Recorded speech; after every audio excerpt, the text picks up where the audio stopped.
소설 인간혁명 4권 제6장 추상. 도다 조세이는 사면초가에 놓여 있었다. 도코건설 신용조합이 업무를 정지하고 청산 업무에 들어간 사실이 관계자에게 서서히 알려지면서 도다에게 비판이 집중되었다. 채권자 중에는 수상쩍은 남자들을 앞세우고 사무실로 들이닥쳐 협박조로 독촉하는 자도 있었다. 그래도 전혀 해결될 전망이 없음을 알자 대장성이나 경찰에 고소하겠다며 몹시 사나운 얼굴을 하는 자도 있었다. 도다는 책임자로서 모든 비난과 오해 그리고 곡해를 변명하지 않고 달게 받겠다고 각오했다. 지금 당장은 갚을 수 없지만 반드시 갚아주겠으니 기다려 주시오. 이것이 도다의 결이었다. 아니, 기다릴 수 없다. 이것은 채권자의 솔직한 심정이었다. 이런 형편 속에서 양해를 구하기란 당연히 매우 어려웠다. 그래도 도다의 힘과 성의를 믿는 많은 채권자는 도다 개인과의 대차 계약으로 이해하고 계약서에 도장을 찍었다. 그러나 도다가 가장 가슴 아파한 일은 그런 일이 아니었다. 학회원 대부분은 신용조합과 아무런 관계가 없었지만 수많은 채권자 중에는 학회원도 몇 명 있었다. 그 회원들은 도다가 사업에 좌절한 사실을 알고는 큰 충격을 받았다. 불행에서 탈출해 행복 경애에 도달하려고 신심을 했는데 그 최고 지도자가 사업에 실패해서 내가 손해를 입어야 하다니 도대체 어찌된 일인가. 의혹은 의심이 되고 어본존을 불신하는 사람까지 있었다. 도다는 괴로웠다. 채권자인 그들이 도다를 원망한다고 해도 그것은 어쩔 수 없는 일인 것이다. 그러나 그 일로 그 사람들이 신앙의 불신을 품고 어본전을 떠나 신앙활동을 그만두었다고 듣는 일은 괴로웠다. 원한이 진실을 향한 눈을 닫고 자기는 깨닫지 못한 채로 스스로 행복으로 향하는 길을 막아버린다면 원통하다고 할 수밖에 없다. 그러나 그런 사람들은 아직 나은 편이다. 도다에 대한 비난을 정당화하려고 조합과 아무런 관계도 없는 다수의 학회원에게 마치 도다에게 속기라도 했다는 듯이 속삭이거나 또는 말을 퍼뜨려서 초신자의 신심을 동요시켜 학회 조직을 파괴하려는 듯이 행동하는 자들은 정말이지 구제불능이었다.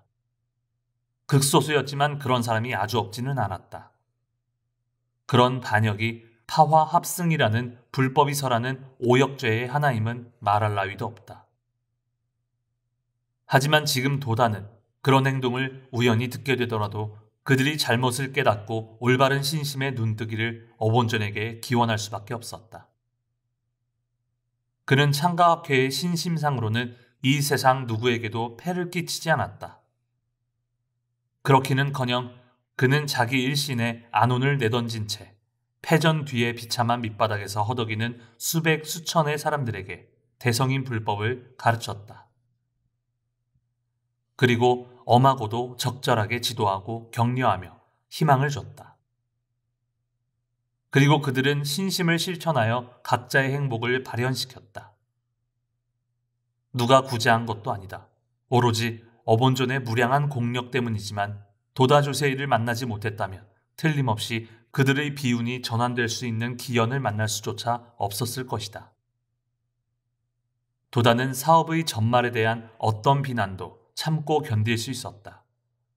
하지만 그 비난이 대성인 불법에까지 다다르는 일을 견딜 수 없었다. 그가 신용조합의 문제로 아무리 괴로워해도 그것은 어디까지나 세법상의 고뇌에 지나지 않았다.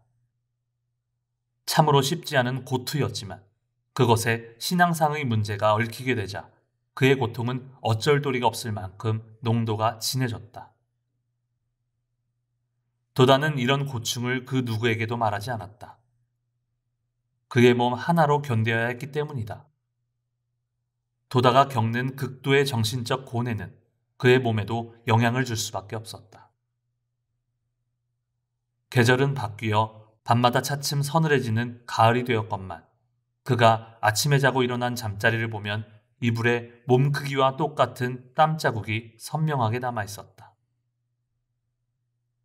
아내 이쿠에는 그저 마음 아파할 뿐 어찌할 방법이 없었다. 염려스러운 날들이 이어졌다. 아침 일찍 시로카네에 있는 도다의 집에까지 집요하게 밀어닥치는 채권자도 있었다. 도다는 열이 나는 몸으로 현관에 서서 채권자를 밀어내며 말했다. 무슨 말인지 알고 있습니다. 잘 알고 있습니다. 그런데 어떻게 하느냐가 문제입니다. 회사에서 자료를 보며 이야기합시다. 함께 갑시다. 그는 빠른 걸음으로 앞장서서 집을 나섰다. 채권자들은 뭐라고 아우성치면서 그의 뒤를 쫓았다. 그 모습은 늘 좌담회에서 돌아오는 길에 언제나 회원들이 도다를 흠모하면서 뒤따라오던 모습과는 대조적이었다. 지금은 빚쟁이가 쫓아오고 있었다.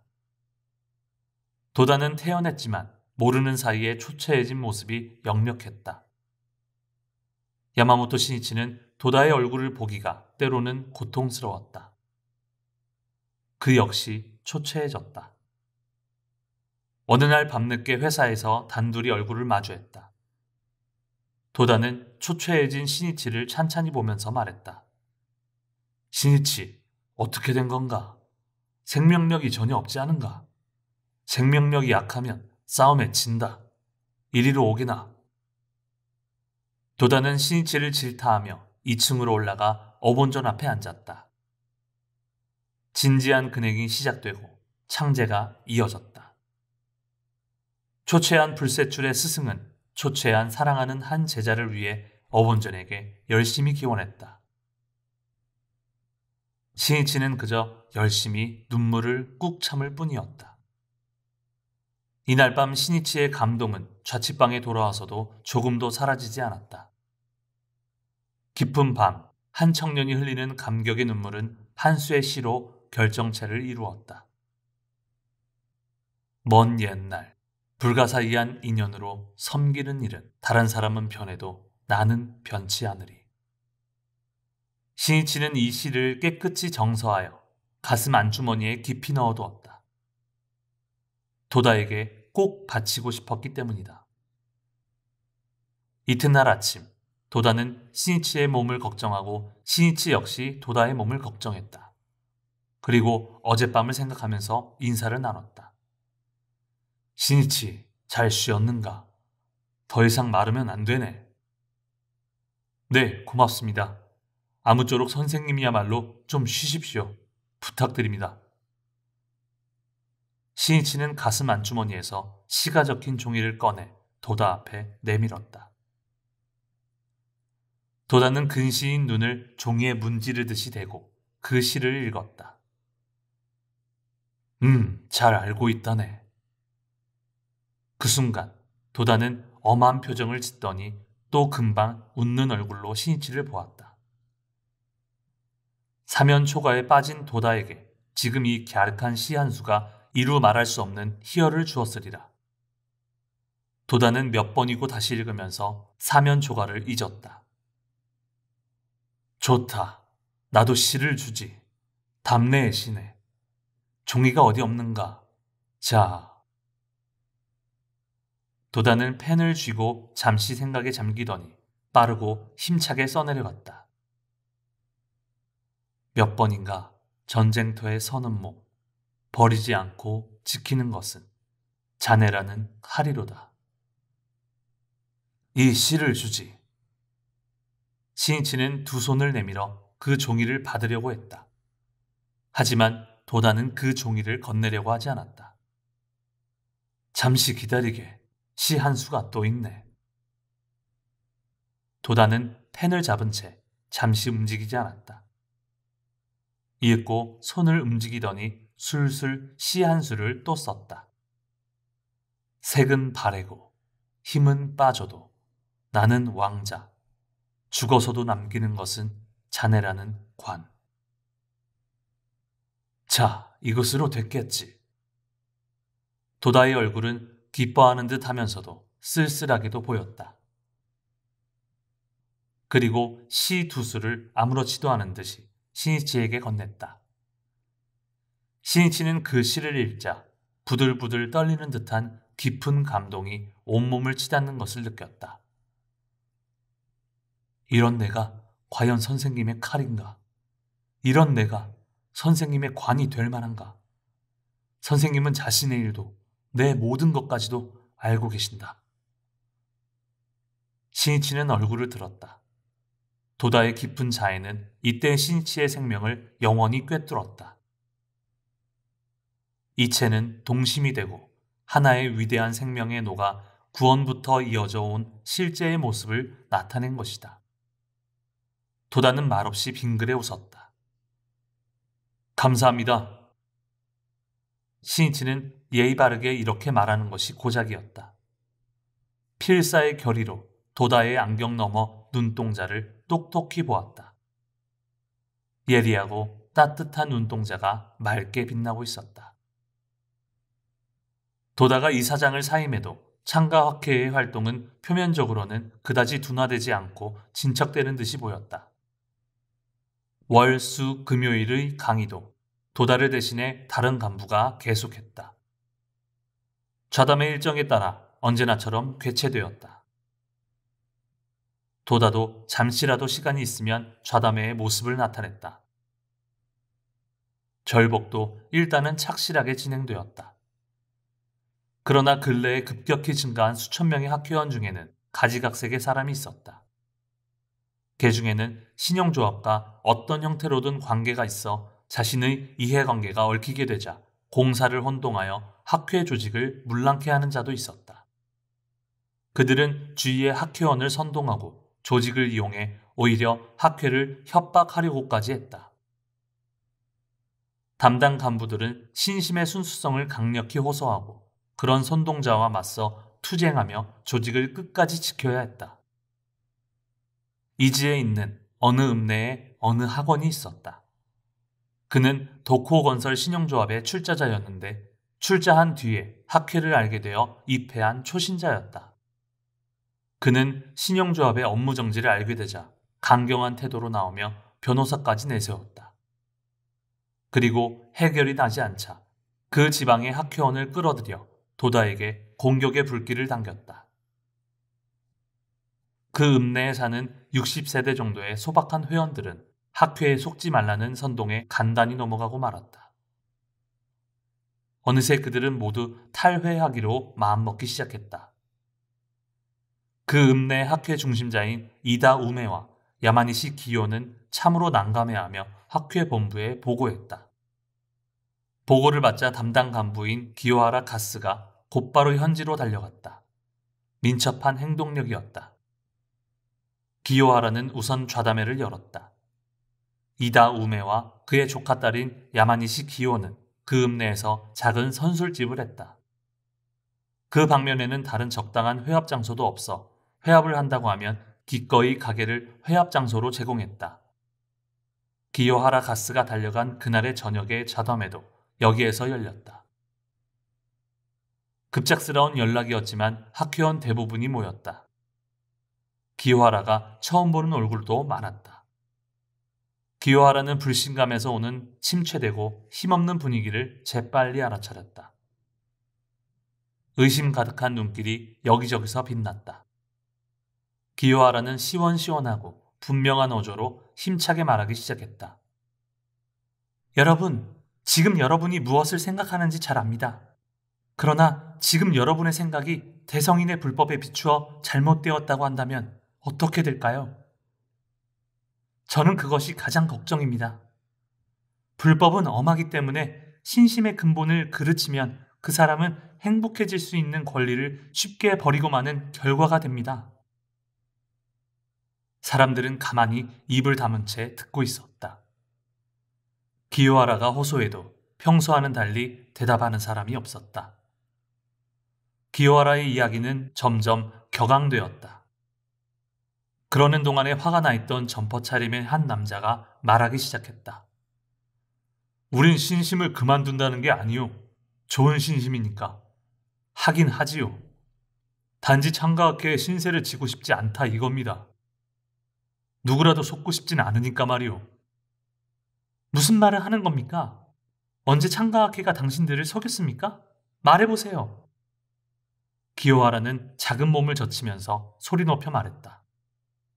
거기서 또 신용조합 이야기가 나오고 조합의 전무이사인 도다 조세이에 대한 비난이 그대로 창가학회에 대한 비판으로 다시 되풀이되었다. 그러나 완고한 그들의 머리에서는 사업 문제와 신앙의 혼동이 좀처럼 떠나지 않았다. 표면상의 상식에서 보면 이들의 곡해도 어쩔 수 없는지도 모른다. 그러나 기요하라는 조리 있게 있는 힘을 다해 말했다. 영리사업의 성패와 신앙의 정사는 전혀 다른 차원이었다. 대성인 불법을 가장 순수하게 실천하는 유일한 교단을 그릇되게 비판하는 일은 불법상의 비방이 되고 만다. 기요하라는 더욱더 절절하게 도다조세이의 인격을 설명하고 이렇게 호소했다. 도다 선생님의 사업이 실패했다고 해도 결코 창가학회에 상처를 입히지는 않습니다. 조합과 관계 있는 사람이 강경하게 교섭하는 것은 자유이며 방법이 아닙니다. 하지만 조합과 아무런 관계도 없는 여러분이 학회를 떠난다는 것은 올바른 신심 실천의 유일한 궤도에서 탈선하는 일입니다. 한번 탈선하면 행복의 대도를 힘차게 나아갈 수 없지 않겠습니까? 기요하라는 또 구체적인 예를 들어 질문 하나하나에 간절하고도 진지하게 지도했다. 하지만 신심을 그만두지 않겠지만 우리끼리 다시 새로운 강을 만들어서 신심하겠다는 그들의 완고하고 어리석은 결심을 바꾸지는 못했다. 고군분투하던 기요하라 가스는 그들이 한심하다고 생각했다. 그리고 마지막에 이렇게 잘라 말했다. 불법은 승부라고 말합니다. 제가 지금까지 한 말이 옳은지 당신들 생각이 옳은지 어떤지는 얼마 안 있어 반드시 확실한 현증으로 나타나겠지요. 만약 제 생각이 틀리게 된다면 저와 이다 씨가 물구나무 서기로 이 읍내를 걷겠습니다. 그래도 여전히 사람들의 얼굴에서 냉소가 사라지지 않았다. 당연한 일이지만 기요하라 가스가 물구나무 서기로 걸을 필요는 전혀 없었다. 그러나 이때 이다 우메와 야마니시 기요 두 사람을 제외하고는 모든 회원은 유감스럽게도 학회와 결별하고 말았다. 1년, 2년, 3년. 남은 두 부인은 또다시 첫걸음부터 홍교를 개시했다. 아니, 시작하지 않을 수 없었다. 그리고 이 지방에서 학회가 크게 발전하는 주춧돌이 되었다. 이 물구나무 서기 발언으로부터 10년쯤 지난 어느 날, 이다움에는 근처에 있는 전철역에서 탈회의 주모자를 우연히 만났다. 그는 완전히 노쇠하여 몸도 불편해 보였다. 두 사람은 전철을 기다리는 동안 역 의자에 나란히 앉아 옛 이야기를 주고받았다. 노인은 처음부터 끝까지 푸념만 늘어놓으며 자신의 불운을 한탄할 뿐이었다. 이윽고 이다가 1950년 가을밤에 그 일을 이야기하자 그의 머리에도 그때 기억이 분명히 남아 있었다. 그리고 쓸쓸히 지팡이를 어루만지며 말했다. 그때는 역시 우리가 나빴다. 완전히 지고 말았지. 이다는 그 사람의 인생의 전말을 듣고 불법의 엄숙한 인과를 새삼 통감했다. 이 일은 한 지방에서 일어난 극히 보기 드문 사건이지만 도쿄에서도 이와 비슷한 움직임이 일부에서 있었다. 도쿄에서 목재상으로 이름이 자자한 호리베 주로라는 사람이 있었다. 전쟁 전부터 어느 교단의 대간부로서 위세를 떨쳤지만 전쟁 후에 절복되어 1947년에 입회했다. 풍채가 좋고 부침성도 좋은 세상 물정의 밝은 사람이었다. 호리베는 처음에는 마음속에 만심과 약간의 재력을 내세워 학회의 지도에 반발했다. 당연히 그 결과로 공덕이 아닌 영업 부진에 빠지고 말았다. 그는 언제나 담당 간부에게 사납게 대들었다. 그러나 점차 불법의 엄함을 배우면서 마침내 마음을 고쳐먹고 순수하게 실천하기 시작했다. 그러자 그의 사업도 점차 번영했다. 호리베는 사업이 융성해지자 기뻐하면서도 예전에 다른 교단의 간부로 지낸 사실을 잊지 못했다. 주위에 가난한 학회원을 경멸하고 만심과 불손한 마음을 품었다. 도다 조세이의 엄해는 이를 간파하고 호리베를 특히 엄하게 대하지 않을 수 없었다. 어느 날 도다는 그를 격한 오조로 꾸짖었다. 자네 같은 사람은 이 소중한 어본존을 수호할 자격이 없다. 빨리 반환하라. 호리베는 도다의 질타가 두려워 표면적으로는 계속 순종하는 척했다. 그리고 간부로 등용해 주기를 바라면서 그 야심을 숨기고 있었다. 신심은 어느새 타락해버렸다. 1950년 가을, 도다에 대한 일부 사람들의 비판이 호리베의 야심을 부채질했다. 그는 불평분자와 이야기에 수십 세대를 모아 도다와 대결하려고 강을 결성하고 그 강두가 되었다. 호리베는 생각했다. 이 신심은 훌륭하니까 신심을 절대로 그만두지는 않는다. 창과 학회도 1년 정종에 속한 하나의 강이 아닌가. 그렇다면 우리 강도 동등한 강이 아닌가. 더욱 자유롭게, 마음 편하게, 즐겁게 신심을 하자. 그의 억지 이론과 갖가지 책동은 모두 도다 조세이를 향한 반역의 마음에서 나온 대항의식 외에 아무것도 아니었다. 광선유포를 향한 창가학회의 존귀한 사명을 알 리가 없던 호리베의 행동은 곧 니치덴 대성인에 대한 반역이었다. 그 사실은 불과 몇 년 만에 명확해졌다. 3년도 채 지나지 않아 호리베의 목재업이 도산했다. 도산뿐이라면 그다지 드문 일도 아니지만 목재업계의 전통으로 볼 때 그때까지 없던 방식으로 도산해버린 것이다. 목재업자의 심한 부침은 목재업계에서는 드문 일이 아니고 칠전팔기가 당연하게 여겨졌다. 그래서인지 에도시대부터 목재업계에서는 한 사람이 도산하면 수많은 동업자가 힘을 합쳐 지켜주고 어떻게 해서라도 재기시키려는 상호부조의 지혜가 낳은 전통이 전쟁 후에도 남아있었다. 그런데 호리베의 도산은 목재상들마저 불가사의하게 생각할 만큼 이런 전통에서 완전히 버림받은 비참한 결말로 끝난 모양이다. 어렵고 궁한 호리베를 보고도 목재상 동료 중에서 누구 하나 구원의 손길을 보내려 하지 않았다. 이야말로 전통에도 없는 냉혹한 도산이라고밖에 할 수 없다. 불법의 관점에서 말하자면 방법을 저질렀기 때문에 제천선신이 완전히 버린 모습이 아니겠는가. 호리베는 이윽고 목재업계를 떠날 수밖에 없었다. 그리고 결성한 강의 동료들한테도 배척당했다. 지난날 이름을 날린 목재상 주인은 실의 속에서 이 세상을 떠났다. 당시 그에게 권유받고 하마터면 호리베의 강에 들어갈 뻔한 일부 학회원은 먼 훗날까지 식은땀이 흐르는 듯한 심정으로 이 사건을 이야기했다.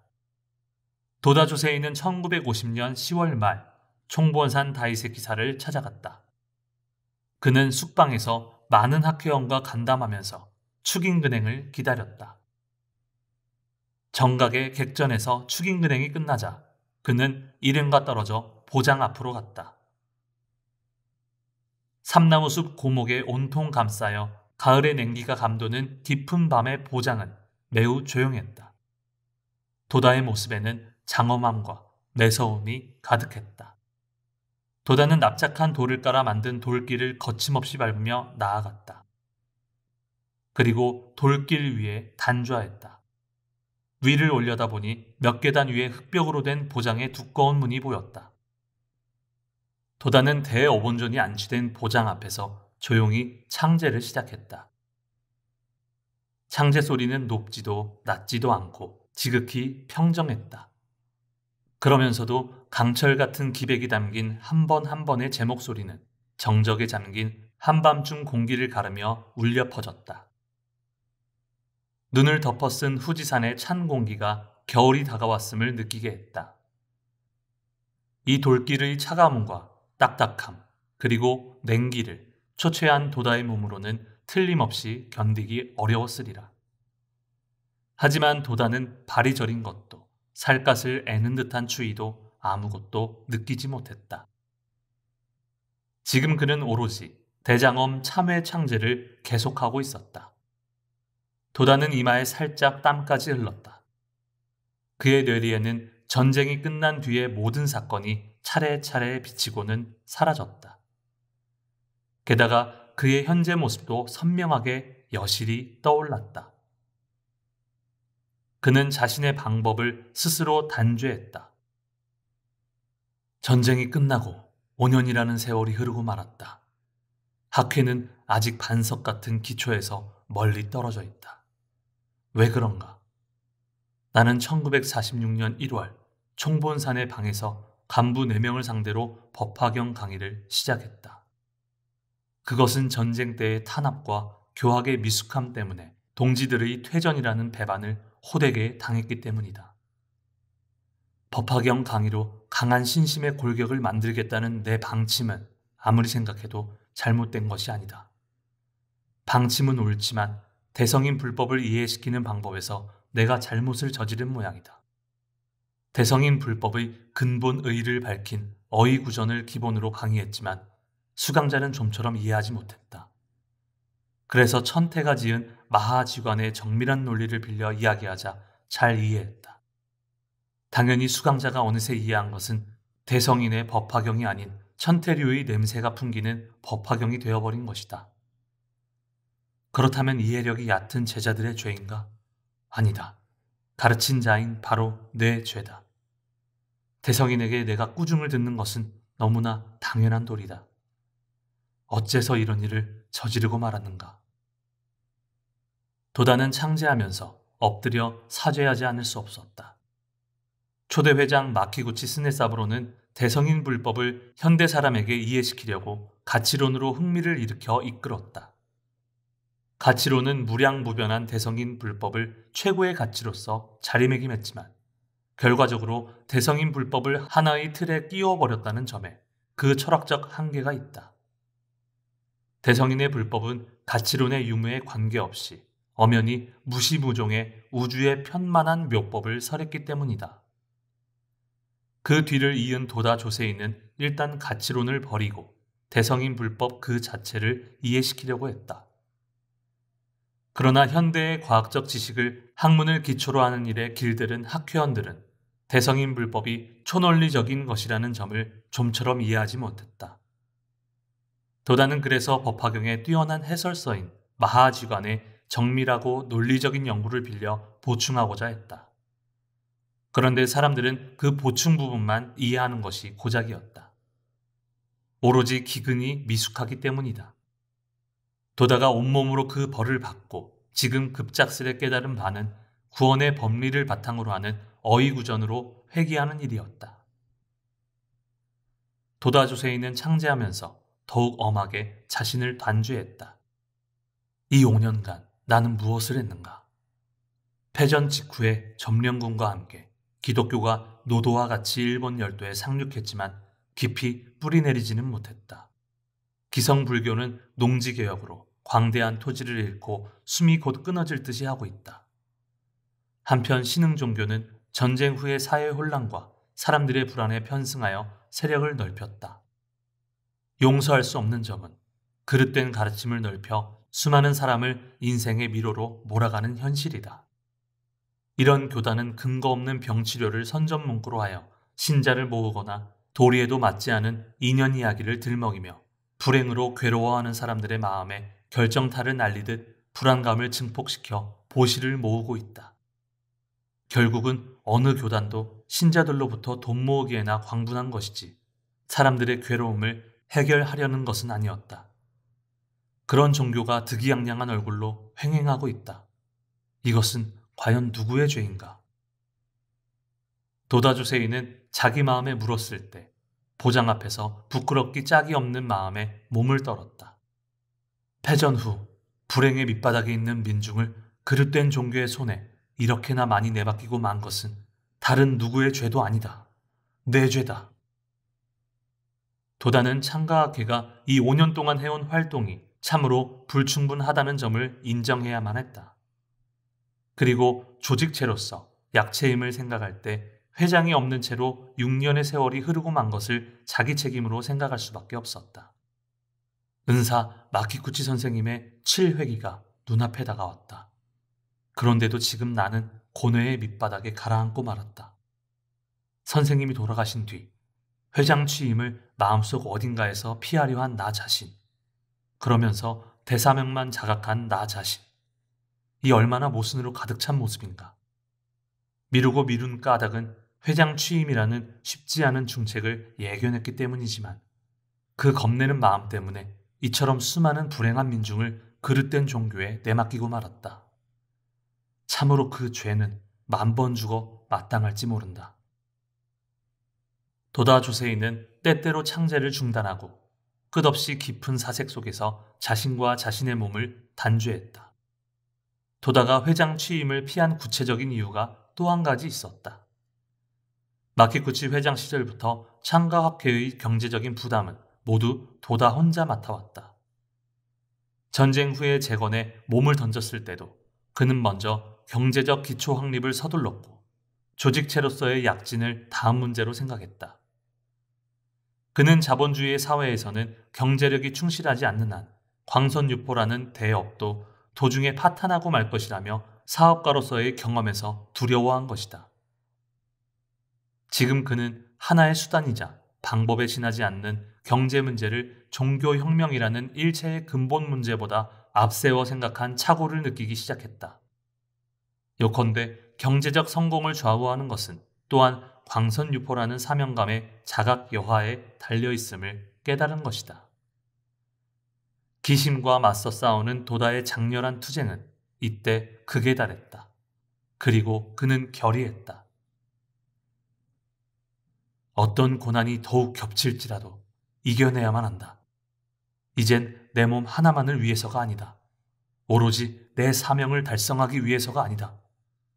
니치렌 대성인의 모든 금원을 결단코 허망하게 만들면 안 된다. 대어본조님, 10,000번 죽어 마땅한 이 도다 조세이에게 만약 그 자격이 있다면 아무쪼록 용서해 주십시오. 도다는 보장의 문을 향해 혼신을 다한 기원으로 창제를 계속했다. 문득 그의 귀에는 작은 새가 지저귀는 소리가 들리기 시작했다. 찬 공기 속에서 동쪽 하늘이 밝아왔다. 도다 조세이에게는 적도 많았지만 또 그 이상으로 지기도 많았다. 신앙적인 면은 차치하더라도 인간적 매력이 넘치는 이 인물을 신뢰하고 사모하는 사람들이 많았다.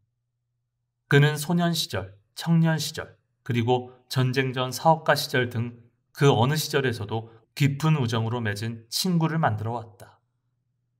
도다만큼 우애의 유대를 맺은 사람도 드물었다.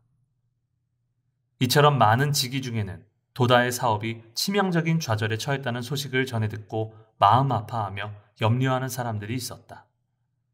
그리고 가을이 중반에 접어들 무렵 전쟁 전부터의 직위 한두 명이 그의 재기를 위해 신용조합과는 전혀 다른 회사를 설립하라고 도다에게 권유했다. 도다는 이미 사업의 제1선에 서기를 단념하고 오로지 신심으로 살겠노라고 결의를 굳혔지만 경제적 기반인 사업을 단념할 수는 없었다. 그는 새로운 회사의 최고 고문이 되고 예전에 관청에서 근무한 바 있는 직위인 이리에를 대외 교섭을 위해 대표자로 한다는 논의도 추진했다. 그러나 그것도 때가 때인지라 당연한 일이지만 난항을 거듭하며 추진해야 했다. 창가학회의 활동은 의연하게 꾸준히 계속되었지만 일반 회원들이 도다의 일신상 변화를 눈치채기 시작한 것은 시일이 좀 지난 뒤였다. 저 곤총 사건의 지타니 하스도 그중 한 사람이다. 지타니는 좌담회의 때때로 모습을 보이는 도다가 평소처럼 활달하고 활력이 넘쳐 보이지만 약간 야윈 듯하다고 느꼈다. 처음에는 그것이 건강상의 이유 때문이라고 생각했다. 지타니는 도다의 건강이 염려되어 어느 부인부 간부에게 살짝 물어보았다. 그 간부는 지금 도다가 사업상의 타격으로 얼마나 힘들어하는지를 상세히 이야기해 주었다. 그 말을 들은 지타니는 자기도 모르게 엎드려 울고 말았다. 지타니는 돌아가는 밤길에 홀로 생각했다. 여태껏 모르고 있었다니 내가 얼마나 한심스러운가. 선생님이 저렇게까지 고생하고 계시는데 누구 한 사람 알려주지 않다니 얼마나 무정한 일인가. 그렇게 선생님께 신세를 진 나인데. 지탄이는 먼저 간부를 원망했다. 그러고는 안절부절 못했다. 적어도 내가 할 수 있는 일은. 그래. 지탄이는 급히 집에 돌아왔다. 그리고 예금 통장을 찾았다. 이튿날 아침 수천 엔을 부인부 간부에게 맡기며 도다에게 건네주라고 부탁했다. 지탄이 하스의 열성에 간부는 난감했지만 도다에게 꾸중을 들을 것을 각오하며 주춤주춤 지탄이의 부탁을 전달했다. 이거 참 곤란하구나.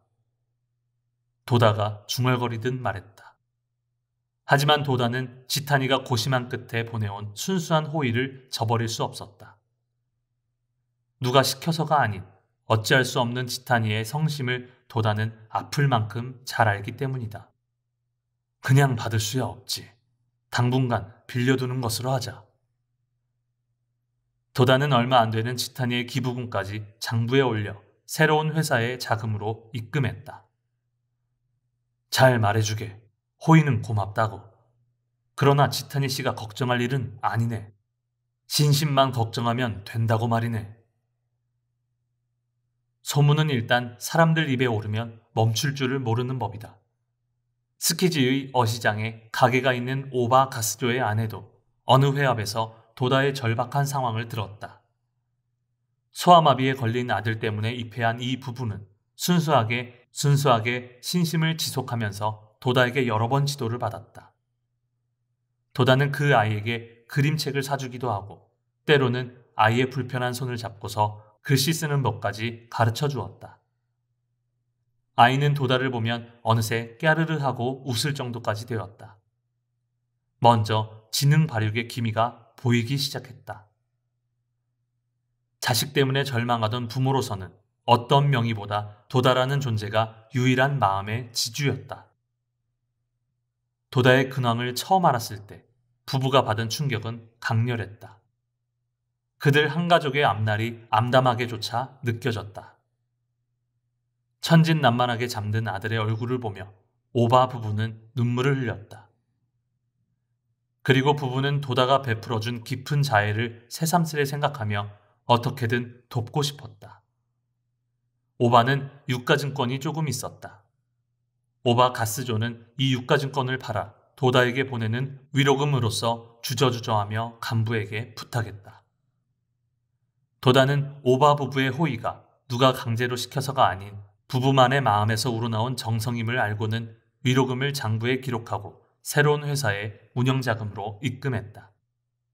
도다는 이 당시 사람들의 순수한 호의를 생애 잊지 못했다. 그는 몇 년이 지나지 않아 장부에 기록한 돈을 이자까지 합해서 모두 변제했다. 도다는 모든 사람의 호의를 받아들인 것은 아니었다. 금액의 많고 적음을 문제 삼은 것이 아니다. 그 사람들의 마음이 순수하느냐 불순하느냐만을 보았다. 도다의 마음은 그런 사람들의 호의에 절대로 만족한 것이 아니다. 오히려 괴로웠다. 도다는 자기 일신상의 고난이 학회 조직에 상처를 주지 않도록 스스로 엄하게 선을 그었다. 갖가지 비난에는 눈길도 주지 않았지만 그에게 밀려오는 호의에는 더욱 엄하게 자신을 다스렸다. 하라야마 고이치, 기요하라 가스, 세키 히사오 등 간부들도 도다가 처한 고경을 눈으로 보고 제자로서 가슴 아파했다. 그러나 그들은 패전 후의 봉급 생활자였다. 어려운 시절 곶감 빼먹듯 하는 생활비도 바닥이 났다. 그런데 도다의 부인이 생계 때문에 일을 시작한다는 말을 듣자 그들의 걱정은 절정에 달하고 말았다. 그들은 곧바로 상의하여 적은 수입이지만 일부를 쪼개 한 달에 얼마씩을 도다의 생활비에 보태자고 의견을 모았다. 그리고 그들은 그 사실을 도다에게 말했다. 그날 도다는 피로가 겹쳐 자택 2층에서 쉬고 있었다. 병문안 온 세 사람이 하는 말을 듣고 도다는 이불을 제치고 벌떡 일어나서 말했다. 자네들 지금 무슨 말을 하고 있나? 내가 언제 그런 일을 자네들에게 가르쳤나? 건방지게 무슨 말을 하는가? 세 사람은 갑작스러운 도다의 경로에 어안이 벙벙했다. 자네들이 이 정도로 어리석은 사람이라고는 생각하지 않았네. 내가 어떤 고통스러운 생활을 하든 자네들이 상관할 일이 아니다. 자네들에게 신세질 이유가 없어. 모든 것은 어본존이 하시는 일이다. 아직 그걸 모르겠는가? 그만 돌아가게. 도다는 옆으로 누우며 등을 돌렸다. 발붙일 곳도 없다는 말은 이런 일을 두고 하는 말이리라. 고개를 숙인 세 사람은 그저 놀라 서로의 얼굴을 쳐다볼 뿐이었다. 잠시 후 그들은 조용히 계단을 내려갔다. 그때 뒤에서 도다의 목소리가 들렸다. 회원들을 잘 돌봐주게. 내일은 걱정하지 않아도 되네. 알겠나? 네. 도다의 목소리에는 이미 노기가 사라져 있었다. 세 사람은 뭐가 뭔지 몰랐지만 안도의 숨을 내쉬며 집으로 돌아갔다. 도다가 하라야마를 비롯한 세 사람의 제안을 단호히 거절한 까닭은 호의가 마음에 들지 않아서가 결코 아니다. 그 이유는 세 사람도 조직이므로 세 사람이 발의한 일이더라도 당연히 그 발의는 세 사람이 각자 정도가 다를 수 있다. 한 사람의 발의에 두 사람이 의리 때문에 동조하는 경우도 있다. 또는 두 사람의 발의가 다른 한 동료에게 강제로 작용하는 경우도 있을 것이다. 만약에 세 사람의 재창으로 조직에 연결된 사람들이 동조하고 도다 개인을 위한 의연금 등을 모금하는 일로 발전한다면 그야말로 조직의 남용이 되고 만다. 도다가 우려한 점은 대성인 불법을 근저로 한 청정한 조직이 세간적인 목적으로 이용되어 파괴되는 일이었다. 불법의 엄함을 아는 도다는 사사로운 정을 없애고 선을 명확히 그어 조직의 엄정을 끝까지 지켰다. 도다는 학회라는 광선유포의 조직이 자신의 목숨보다도 소중한 까닭을 알고 있었다. 도다가 지타니와 오바의 의사를 받아들이고 세 사람의 의사를 거절한 이유도 여기에 있다고 할 수 있다. 길이 있다면 결국 땅에 쓰러진 자는 땅을 딛고 일어나는 수밖에 없다. 도다는 자신의 신심 외에 일어설 수 있는 다른 길이 없음을 한순간도 잊지 않았다. 8월 23일에 시작된 도코건설 신영조합의 긴급 사태는 여러 사람에게 실로 다양한 반응을 불러일으켰다. 도다에게 반역하거나 떨어져 나간 사람이 있는가 하면 멀리서 가슴 아파하는 사람도 있었다. 또 부즉 분리의 태도를 지키려는 사람이 있는가 하면 비판하면서 영리한 채 하는 사람도 있었다. 또는 야심을 불태우는 사람도 있고 낙담하여 깊이 생각에 잠기는 사람이나 신심을 싫어하게 된 사람도 있었다. 이처럼 평소에는 완전히 감추어 있던 한 사람 한 사람의 참모습이 싫어도 선명하게 드러났다. 그 반응은 모두 각자의 신심이 두터운지 얕은지 참된 것인지 거짓된 것인지를 여지없이 보여주었다고 할 수 있다. 신심은 연에 닿아 정직하게 그대로의 형태를 나타낼 수밖에 없기 때문이다. 물론 도다가 하루빨리 재기하기를 기원하는 사람도 많았지만 모든 것을 내던지며 헌신하는 사람은 몇 사람 되지 않았다. 야마모토 신이치는 입회하고 3년이 지났다. 고경에 빠진 도다의 사업은 도다와 신이치의 숙명적인 유대를 날이 갈수록 더욱더 선명하게 했다. 그리고 극히 자연스럽게 그 유대를 강인하게 만들었다. 이처럼 명암이 한창이던 11월 12일 제5회 정기총회가 간다의 교육관에서 열렸다. 그리고 동시에 마키구치 회장 7회기를 맞이하여 이날 오전 10시부터 총회에 앞서 법요가 거행되었다. 법주 미지타니 니쇼의 도사로 엄숙하게 독경 분양을 하고 마키구치 문화 대표들의 추억담이 이어졌다. 마지막에 도다 조세이가 거침없이 연단으로 걸어갔다. 도다는 이해에 열린 학예 강습회에도 참석하지 않았기에 그의 건재함을 알고 장내 한쪽 구석에서 격렬한 박수가 일어날 정도였다. 도다는 회상에 잠긴 듯한 모습으로 말을 꺼냈다. 돌이켜보면 30년 전 제가 19살 때 48살의 선생님을 만나 뵈었습니다. 그 이후로 선생님과 저는 사제라고도 어버이와 자식이라고도 주종이라고도 할 수 있는 사이였습니다. 또 선생님의 4번에 걸친 난을 함께 겪었습니다. 첫 번째는 니시마치 소학교에서 좌천당하셨을 때, 두 번째는 미카사 소학교에서 좌천당하셨을 때, 세 번째는 시바에 있는 시로카네 소학교 교장으로서 어쩔 수 없이 퇴직하셨을 때입니다. 네 번째는 1943년 군부의 압력으로 법을 위해 스가모의 감옥에 함께 갔을 때입니다. 도다는 마키구치가 겪은 4번의 순환을 끝까지 함께 견뎌낸 일을 이야기하면서 지금 자기가 당하는 순환을 생각하는 듯 했다. 그러나 말해야 할 스승은 세상을 떠났다. 그리움 속에서 지금 그에게 고독이라는 순환이 몸에 스며든 것이었다. 도다는 말을 이으면서 마키구치의 필생의 저작인 창가 교육학 책의 총 4권의 성립과 그 출판에 대해 이야기했다. 나아가 탄압이라는 폭풍우가 휘몰아치던 때 경시청에서 감옥으로 옮길 때의 사제의 전경을 말했다. 그리고 순환의 생애를 마친 마키구치의 임종의 이야기가 이르자 장내는 물을 끼얹은 듯 엄숙한 분위기에 감싸였다. 마키구치가 죽었다는 말을 들었을 때의 원통함, 저는 밤새 감옥에서 울며 지새웠습니다. 격분한 소리의 울림에 사람들의 가슴은 예리한 칼로 긋는 듯 했다. 도다는 사나이의 격정에 못 이겨 울면서 굳은 결의를 이야기했다. 선생님의 장례식은 어떻게 되었냐고 묻자 달려온 사람은 학회 동지 8명, 게다가 친척 가게에서 일하던 고야바시 군이 선생님의 유해를 업고 돌아갔다고. 그때의 비참함과 분함, 아무리 세상이 혼란스럽다고 해도 어찌 은사의 죽음을 알고도 오지 않았는가, 몰라서 오지 않았는가.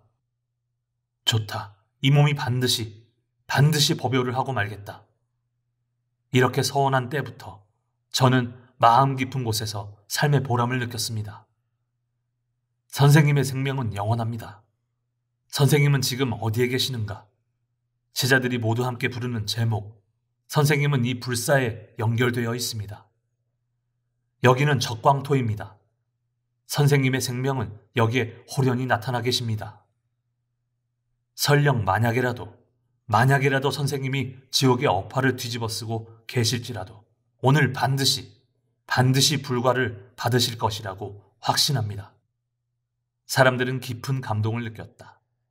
정오의 법요가 끝났다. 40분 휴식 뒤 총회가 시작되었다. 회합 장소는 전국에서 모인 회원들의 열기에 감싸여 성대한 모임을 이루었다. 그리고 충실감이 넘쳐 흘렀다.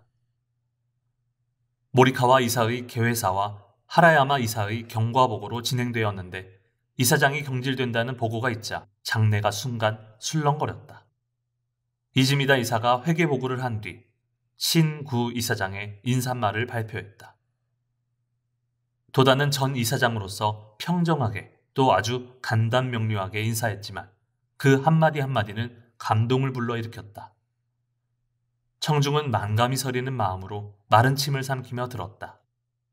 우리 학회는 마키구치 선생님을 초대 회장으로 하면서 그때부터 저는 초대 이사장으로서 20년 동안 이 자리에 있었습니다. 그리고 마침내 이 회합 장소가 회원으로 가득 차게 된 것에 깊이 감사드립니다.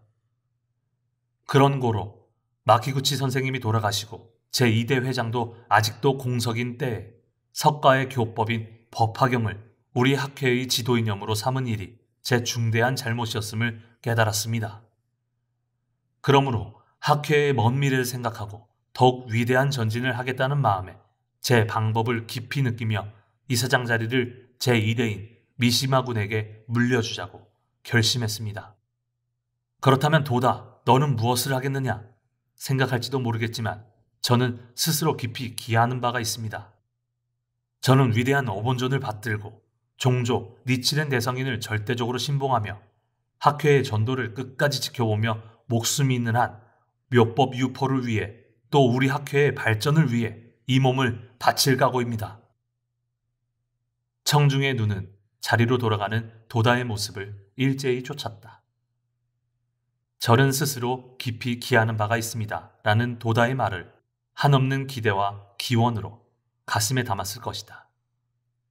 아니, 무슨 뜻인지 전혀 알지 못하는 사람도 많이 있었으리라.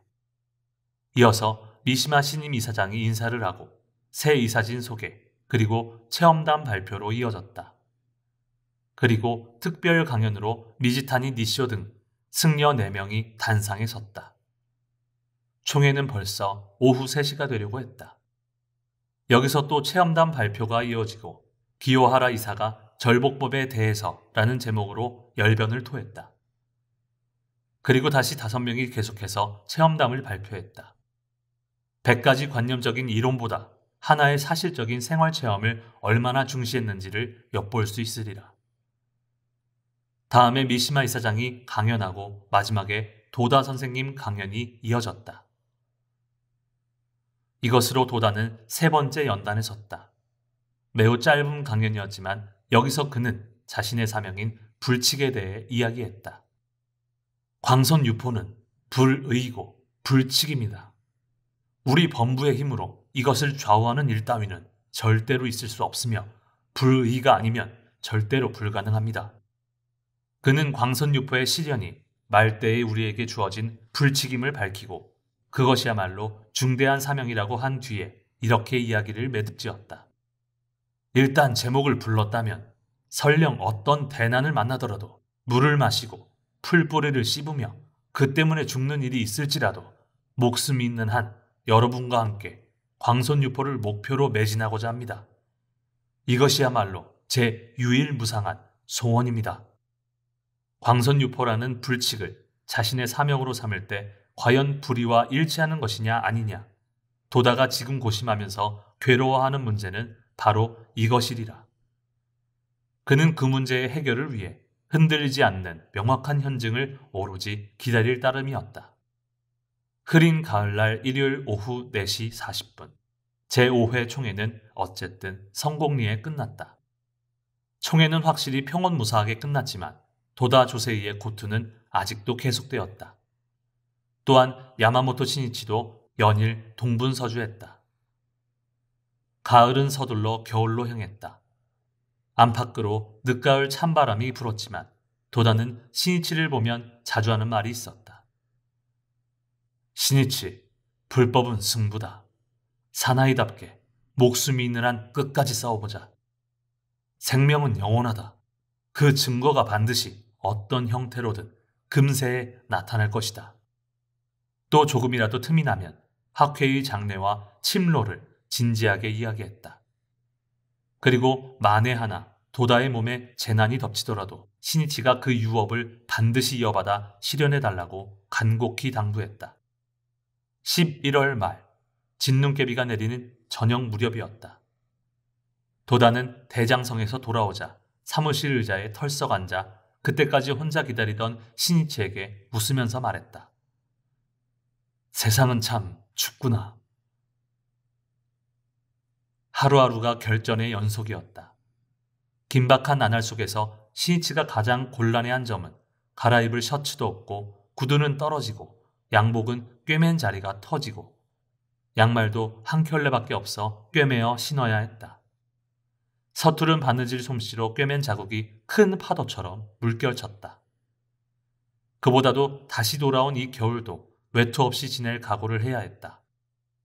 월급이 3달 넘게 나오지 않았기 때문이다. 그러나 신이치는 주저하지 않았다. 도다와 고투를 함께 나누는 신이치는 이제 단 한 걸음도 물러설 수 없었다. 야마모토 신이치를 지탱한 것은 금생에 만난 도다의 특별한 훈육과 니치렌 대성인의 불법밖에는 없었다. 신이치는 자신의 한계점에 이르렀다고 생각하면 그 사실을 거듭 상기했다. 불법이 진실하다면 인과 입법 또한 엄해야 한다. 10년 후의 학회를 보라. 20년 후의 학회를 보라. 그리고 나의 존재도. 때는 1950년 늦가을이었다. 야마모토 신이치는 하루 1만 번 창제를 하겠노라고 발심하고 실행하면서 자신을 둘러싼 모든 고난을 견뎠다. 신설한 다이토 상공 주식회사도 겨우 돌아가기 시작했지만 직원은 신이치 외에 두세 명에 불과했다. 22살의 신이치는 영업부장이라는 중책을 맡았다. 신용조합의 청산 업무를 서둘렀지만 대장성의 심증은 아직도 그리 좋은 상태가 아니었다. 12월에 들어서자 도다는 이 일들을 둘로 나누고 다이토 상공은 신주쿠구의 샤쿤인초로 옮겼다. 전쟁 때 렌즈를 제작하던 작은 공장 자리인데 횡한 건물에는 이미 공작기계 하나 없고 사무실은 맨 땅 그대로였다. 야마모토 신이치는 자기 책임 아래 새로운 회사의 건설과 발전을 위해 대담하고도 열심히 활동했지만 아무것도 없는 상태에서 시작한 일이다. 거기에는 새로운 고투가 기다리고 있었다. 1950년도 끝나갈 무렵 신이치는 비로소 이 1년을 회고했다. 나날을 돌이켜보는 일조차 잊고 있었다. 생각해보면 대악의 연속이었다. 신이치는 오직 몇 번만이 이 대악을 이윽고 대선으로 바꿀 수 있다고 믿었다. 신이치는 도다의 스라에서 힘껏 투쟁한 이 1년의 고투를 돌이켜보면서 조금의 후회도 없음을 발견하고 지금의 자신이 가장 큰 행복 속에 있다고 깊이 생각했다. 그 까닭은 도다의 의중에 있는 위대한 사명을 가장 잘 이해하는 사람은 자기 외에는 없다는 사실을 확신했기 때문이다. 지금 신이치의 가장 큰 소망은 스승 도다 조세이가 하루라도 빨리 이 고경에서 벗어나 광선유포의 커다란 구상을 실현하기 위해 종횡무진으로 지휘할 수 있게 되는 일이었다. 그렇게 하기 위한 노고라면 그 어떤 노고도 마다하지 않겠노라고 굳게 결심했다. 12월 온기 하나 없는 차가운 방에서 신이치의 마음은 뜨겁게 불타올랐다. 신이치는 이 한 해의 일상을 돌이켜보며 절대로 고난에 휩쓸리면 안 된다고 생각했다. 신이치는 지난해 가을부터 휴학한 채 다니지 않는 다이세이 학원이 문득 생각났다. 갓 없는 전등 밑에서 함께 공부한 같은 반 친구 몇 명이 그립게 떠올랐다. 좌절된 향학의 길이 지금 그의 마음에 하나의 후회를 남기고 있었다. 적어도 젊은 다카다 유미치 원장의 정치학과 정치사 강의만이라도 듣고 싶었다. 다카다는 독자적인 이론 정치학을 강의하고자 했으리라. 기본 원리를 설명하면서 동시에 이야기를 사방팔방 자유자재로 전개하는 강의에는 실전적인 열정이 넘치는 일종의 독특한 예리함이 있었다. 그 강의는 언제나 신선한 감동으로 신이치를 비롯한 학생들의 가슴에 꽂히는 듯했다. 학생들은 존경과 동경심을 품고 다카다 원장의 인간적인 매력을 경애했다. 다카다는 오랫동안 폐결핵으로 괴로워했다. 휴강도 많았지만 학생들은 그것을 문제 삼지 않았다. 다카다의 개성과 인격이 학원의 모든 수업에서 전쟁 후의 도쿄에서는 찾아볼 수 없는 색다른 학문적 분위기를 만들었기 때문이다. 다이세이 학원은 다카다 유미치가 창립한 학교였다.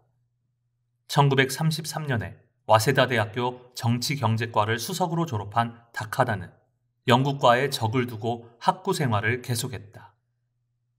그리고 1943년 중학교를 중퇴한 불우한 학생들을 모아 학력이나 형식적인 자격을 전혀 묻지 않고 오로지 유능하고 실력 있는 인재를 육성하겠다는 목적으로 이 학교를 창립했다. 실력만 있으면 사회에서는 유능한 인재가 될 것이고 또 전문대학으로 편입할 수도 있으리라고 생각했다. 강사는 모든 대학의 인류 교수로 구성되었다. 그러나 전쟁으로 불타기도 하여 다이세이 학원이라는 이름을 내걸고 운영을 시작할 때는 1946년 봄이었다. 다카다 유미치는 병약한 몸을 이끌고 자신의 이상향인 학원을 건설하고자 생명을 걸고 몰두했다. 다카다의 교육 이념은 인도에 의한 세계 평화를 위한 실력 있는 인재의 육성이었다.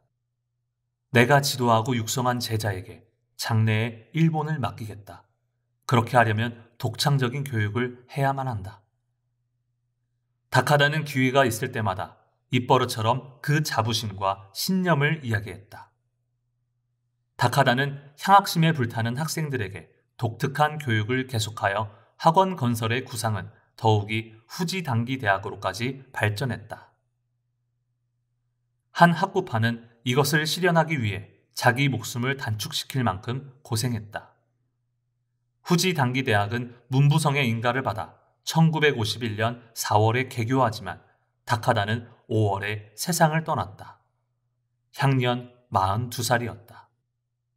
종전 후의 황폐함 속에서 미래의 청년을 위해 자신의 교육 이념을 실현하다 애석하게도 순직한 한 사람의 걸출한 교육자였다. 세상을 떠나고 3년이 지났을 때 그의 벗들은 다카다의 학자로서의 업적을 찬탄하며 그가 생전에 번역한 F.W. 메이틀랜드의 명저, 영국 헌법사의 번역 초고를 정리해 간행했다. 다카다가 남긴 유일한 유작이다. 당시 다카다 유미치라는 비범한 학문적 영지와 불굴의 정열을 겸비한 선명하고 강한 인격의 존재는 야마모토 신이치의 강한 향학심을 충족시키기에 충분했다. 젊은 신이치가 그 얼마나 학교에 다닐 수 있기를 바랐던가. 하지만 다이세이 학원에 입학한 신이치가 그 이듬해인 1949년 1월부터 도다가 경영하는 일본 정학관에서 일하기 시작하면서 그를 둘러싼 상황은 크게 바뀌게 되었다. 일본 정학관에서 잡지를 편집하는 업무는 바쁘기 그지없었다. 또한 광선유포를 위해 몸을 바치는 도다를 계속 떠받쳤다. 게다가 폐결핵을 앓던 신이치는 매일처럼 미열이 이어졌다. 거기에 도다의 사업이 좌절되는 사태까지 겹쳤다. 대부분의 직원은 떠나고 진심으로 도다를 떠받치고자 하는 직원은 신이치뿐이었다. 1949년 가을 무렵에는 야학에 다닐 시간적인 여유도 없어져 부득이 휴학해야 했다. 도다는 광선유포를 위한 경제 기반을 확보하기 위해 어떻게든 자신의 사업을 궤도에 올려야만 했다. 그리고 그렇게 하려면 신이치라는 기둥을 잃을 수는 없었다. 도다는 신이치가 휴학한 사실을 알고 있었다. 그리고 신이치의 불타는 향학심도 알고 있었다. 할 수만 있다면 복학시켜주고 싶었다. 하지만 어쩔 수 없이 도다는 창자가 끊어지는 듯한 심정으로 신이치에게 약을 단념해달라고 부탁했다. 자네에게 참 미안한 일이지만 야학을 단념하지 않겠는가? 1950년 연초의 일이었다. 그리고 도다는 이해 가을 무렵부터 신이치를 중심으로 몇 사람의 대표를 일요일마다 집으로 불러 어서 강의를 하게 되었다. 신이치는 시련의 노도 속에서 연말을 맞이했다. 그는 도다가 사업의 고경을 타고 넘을 수 있게 되면 내년에는 어떻게든 야학에 가고 싶다고 생각했다. 신이치의 향학심은 어떠한 상황에서도 격렬하게 불타올랐다. 신이치는 이해 12월 31일 일기에 이렇게 썼다. 내년에는 야학에 다시 다니고 싶다. 내년에는 뜻대로 공부하고 싶다. 내년에 내 운명은 어떻게 움직일지 짐작할 수 없다. 도다는 신이치의 이 마음을 아플 만큼 알 수 있었다. 새해가 밝아오면서 고난타계를 위한 도다와 신이치의 투쟁이 일단 결말을 맺는 양상을 보이기 시작할 때 도다가 신이치에게 말했다. 신이치, 걱정하지 마라. 내가 대학의 공부를 모두 가르쳐 줄 테니 기다려라. 학교는 내게 맡겨두게. 이윽고 2월이 되자 도다는 신이치를 비롯한 청년에게 어서 강의 외에 동서고금의 명작이라고 일컫는 소설을 함께 강의하게 되었다. 게다가 신이치에 대한 일요일 강의는 어학을 제외한 정치, 경제, 법률, 역사, 한문, 과학, 물리학 등 한문 전반에 걸친 개인 교수가 되었다. 도다 대학이라고도 해야 할 강의였다. 그리고 일요일을 중심으로 행한 이 수업은 회사 업무 시간 전에도 수년간 걸쳐 이어지게 된다. 도다 조세이가 없었다면 야마모토 신이치라는 인격은 아마 형성되지 못했을 것이다. 하지만 또 격동의 고투를 벌인 1950년부터 1951년 연초까지의 이 시기에 어리긴 하지만 야마모토 신이치가 도다의 곁에 없었다면 도다 조세이는 아마도 틀림없이 완전히 고독에 빠져들었을 것이다. 도다와 신이치라는 사제가 만든 이 기간의 비사 속에 오늘날 창가 학회의 발전과 존재의 근본적인 요인이 있다고 할 수 있다. 도다가 회장에 취임한 이래 달성한 비약적인 학회의 전진도, 도다가 세상을 떠난 뒤에 이룩한 급속한 약진도, 그 근원은 모두 오로지 대성인 불법의 위대함에 의한 것임은 물론이지만 그 고난의 세월 동안에 이미 결정적인 종자가 육성되고 있었다. 얼핏 보기에 전혀 특별하지 않은 이 종자는 이때 진흙탕 속에 깊이 심어져 있었지만 이윽고 싹이 트고 꽃봉오리를 맺으며 괄목할 만한 개화를 기다리고 있었다. 이 시기에 도다는 미래의 이 개화를 신이치에게 가르치고 신이치는 그것을 믿을 수 있었다. 그러므로 만일 도다의 몸이 국법에 책망당하게 된다면 그 몸을 대신해 신이치 자신이 감옥에 들어가도 후회하지 않겠노라고 각오할 만큼 신이치의 마음은 고조되어 있었다. 그 뒤로도 도다의 일요일 교수는 착실하고 진지하게 진행되었다. 오전 오후 쉬지 않고 강의할 때도 있었다. 도다는 또 매일 아침에 하는 공부 또한 피로한 몸을 돌보지 않고 열심히 가르쳤다. 어떤 때는 피로에 지친 신이치 쪽이 늦잠을 자고 말아 신이치가 올 때까지 기다린 적도 있었다. 박학다식한 이론가인 도다의 강의는 참으로 명쾌했다. 그 강의에서는 그의 50년에 걸친 인생의 축척을 모두 남김없이 완벽하게 가르치겠노라는 강한 결의가 스며나오는 듯했다. 마치 나는 내일이라도 죽을지 모르니 지금 온 힘을 다해 가르치고 있다고 말하는 유언과 같은 강의 같기도 했다. 그 예리한 명강의에 신이치는 감복했다. 가르치는 도다와 그것을 온몸으로 받아들이려는 신이치 사이에는 그야말로 사제일체의 모습이 있었다. 또 불가사의하게도 이 기간에 누구의 손도 빌리지 않았음에도 불구하고 불순한 마음을 품은 학회의 간부들이 모조리 자연스럽게 도태되었다는 점이다. 사리사욕을 채우기 위해 학회를 이용하려 한 야심가도 모두 배반하고 떠났다. 그리고 자연스레 순수한 사람만이 남게 되면서 짧은 기간에 광선유포의 사명으로 일어선 지용의 전사의 순수한 교단으로 훌륭히 체질을 바꾼 것도 사실이다. 도다는 마침내 앞다투어 나온 고난의 연속을 이겨낸 실증을 나타냄과 동시에 회장 취임의 기운이 안팎으로 무르익었음을 알았다.